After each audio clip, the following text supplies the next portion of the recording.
Hey guys, it's Shaka and welcome back to my channel. So for today's video is gonna be my September wrap up, and this is basically all the books I read in the month of September. So I've read a total of 14 books this month, or technically last month because it's October 1st. But yeah, I read that many books. A lot of them were good. Some might have been my favorite of the year now.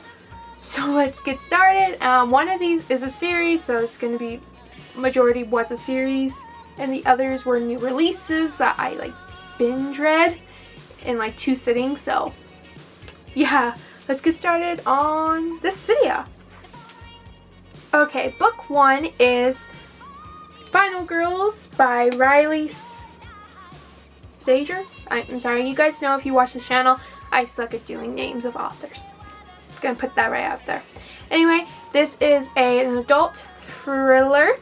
It's basically, if you don't, a final girl is a girl in a horror movie that survives a big massacre. The last girl, obviously called the final girl, and it follows this girl named Quincy who survived a massacre with her friends in college, and she was the only survivor, and she was what the media called a final girl. Her and 2 other girls who survived massacres became final girls. Yeah, and then one of the 3 final girls winds up dead, so that's how the story takes place. I don't want to say too much because this is a thriller and there is a plot twist that I don't want to spoil, but I gave this 5 out of 5 stars. I've been really getting into adult thrillers. I don't feel like I say thrillers right. Anyway, this was a good read. 5 out of 5 stars. Okay, next book was not one of my favorites, but I finally read it, and it's one that a lot of people read, and that is Cinder by Marissa Meyer. But part of the Lunar Chronicles. I gave this 3 out of 5 stars. I've owned this book for a long time. This was one of the very first books I bought while I got into reading because it was all over BookTube. So of course I bought it because everyone on BookTube. But I was 16 at the time. I'm 20. And I read this when I was 20. Was not my favorite. I gave it 3. I like the whole retelling, but the futuristic stuff I was not a fan of. I think if I would have read this the time I first bought it, I would have, but I finally read it. Am I going to continue the series? Probably not, but who knows. As of right now, I'm not, and I'm sorry if you love this book. It was just not my cup of tea at the end of the day. Okay, next book was an audiobook, and that is Something Borrowed by Emily Griffin. And you probably remember the movie Something Borrowed, which starring Kate Hudson. This book was not my favorite. I've only read it because I really liked the movie, but it wasn't my favorite. 3 out of 5 stars. It was just kind of like a read, kind of like an in-between while I was taking rest from my other books, but it was decent enough. Okay, next book is Cyper and Dove by Shelby Manhart. And if you guys watched my video last time, I did a non-spoiler book review if you want to go check that out. Now this book is about a witch and a witch hunter that get married. But yeah, this is one of my favorite of the years. 5 out of 5 stars. If you, especially with spooky season now here, I really recommend this book to reading for your spooky reads maybe. Because I haven't found a good book witch in a long time, and this is a new release, which even makes it better. But yeah, go check out my review. Go look for it. Yeah. So yeah. Alright, next on the list is Loki, Where Mischief Lies by Mackenzie Lee. And this is basically set in the Marvel Universe before the Avengers and Hulk coming down to Earth. We see Loki come down to Earth in the late 1800s, where he's in love. There's kind of a love triangle if you think about it. But if you love Marvel, Loki, I feel like you'll really like this. I gave it 4 out of 5 stars. because it was really hard to get into in the beginning. I think the first 100 pages I wasn't a huge fan of it, but once I really got more into it, the story picked up where I really enjoy it. And there is marble like hints like, oh, Stark or Shield. So there's a little, and I believe this is a part of a trilogy and set in the Marvel Universe. So I'm really looking forward to that because I love the Marvel Universe, and for them to have books, oh, take my money now. So yeah, 4 out of 5 stars on this read. Alright, next one is Waiting for Tom Hanks by Carrie Whitford. This one is a contemporary, and basically it's about this girl named Annie who's obsessed with rom-coms. Who doesn't love a good rom-com? And she's waiting for her Tom Hanks, if you will. Basically, characters Tom Hanks in You Got Mail. And basically it's just her, and then she winds up falling for an actor who's in her very small town filming a movie. It's kind of a like enemies to lovers kind of thing, where they don't like each other and then they start falling for each other. But this is a really good book, and if you love contemporaries or rom-coms, this is a book. This was a perfect rom-com book. I read this in one sitting. It's a very easy read if you're looking for something lighthearted, cutesy, yeah. So 5 out of 5 stars on this one.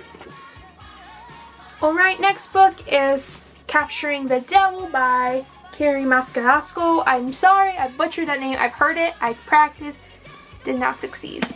Anyway, this was a 5 out of 5 star read. This is the final installment in Stalking Jack the Ripper series. So if you don't know what the series is about, it is following Audrey Rose and Thomas Cresswell as they are both interns in the late 1800s for a forensic science. They do autopsies, and the first book is set, like every book is set with a new, like first was Jack the Ripper, then Capturing the Devil, one's Houdini and the other one's Dracula. This is, I'm sorry, I'm probably getting tongue-tied, but this book was really good. I don't want to say too much because this is, like I said, the final installment. I don't want to spoil anything, but some people don't like the book or the relationship in this book. Me personally, I loved it all. I was really hesitant because somebody I know did not like this series, and I was like, oh, and she usually is good with series that she likes, series that don't like that I like. So I was really hesitant, but I finally started it and I finally finished. So yeah. Alright, next book on this list is a new release that just came out in the month of September, and that is Frankly in Love by David Yoon. I gave this 3 out of 5 stars. Was not the biggest fan of it. This is his debut YA novel. His wife is Nicola Yoon. I've never read any of her work. I read this because it was all over BookTube, so of course, impulse buy. I read it. So this is a contemporary. It's basically about Frank Lee, who starts dating a white girl and his parents don't want him to, so he fake dates another girl in his community. They both are in other relationships, but they fake date each other to make their families happy. What can go wrong, right? Sounded like a good concept to me. I read it. It wasn't the best. I don't know how to describe it. It's just, it was really cringy at times with the dialogue with these characters. It was just cringeworthy. I was like, stopped reading for a minute to come back. It was not my favorites. Yeah, there's supposed to be another book in this series, I believe. I might read it, but who knows at this point, right? Alright, so the last, well, not the last, but the next 5 books is a part of a series, so I'm just going to do it all as one. And that is the Born at Midnight series by C.C. Hunter, which includes Born at Midnight, Awake at Dawn, Taking at Dusk, and Whispers at Moonrise. And then the 5th one, which I don't have, I just have the first 4, but I read them all. Last one on audiobook. As a whole, I give the series 3.5 stars.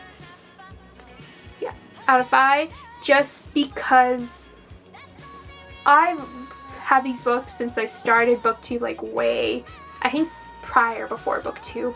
when I was getting like so many books, I was just getting them all. This is a love this is like True Blood PG-13, if anything. It really is. So if you like True Blood, but you don't like all the bounce go wow times, I highly recommend this series. It's just a very G-rated version of True Blood. That's the best description I can give this. Basically, we found a girl who finds out she's magical, is sent to a camp with other magical creatures. She's in a love triangle with a werewolf and a fae. I mean, yeah, this was really good actually. Like, it was a binge-worthy series I needed. We all have these, right? But yeah, so, and now for the last book I read was one I probably am late to the party, and that is A Study in Charlotte by Brittany Carolotto. I'm just not even gonna bother. But yeah, I finally read this, and you've probably seen this all over BookTube. Like I said, I'm late to the party. But this follows a great-great-great-granddaughter of Sherlock Holmes and the great-great-grandson of James Watson. And there's a love and their adventures, and this book was really good. This is going to be the next series I binge watch, so stay tuned for next month's wrap up because I'm going to be talking about this. I've had this for a while, haven't touched it, and finally I'm like, you know what? Let me read this, see what all the hype's about. Oh my god, was I missing out? This, it just follows, like, that's a great concept. Sherlock Holmes's ancestors and Sherlock and Watson's ancestors still doing what they're doing. Mind blown. Yeah. Okay guys, that's it for this video. I hope you enjoy. Please don't forget to like, comment, subscribe, and this is my City of Books that's growing every single day. Yeah, so until next time, bye.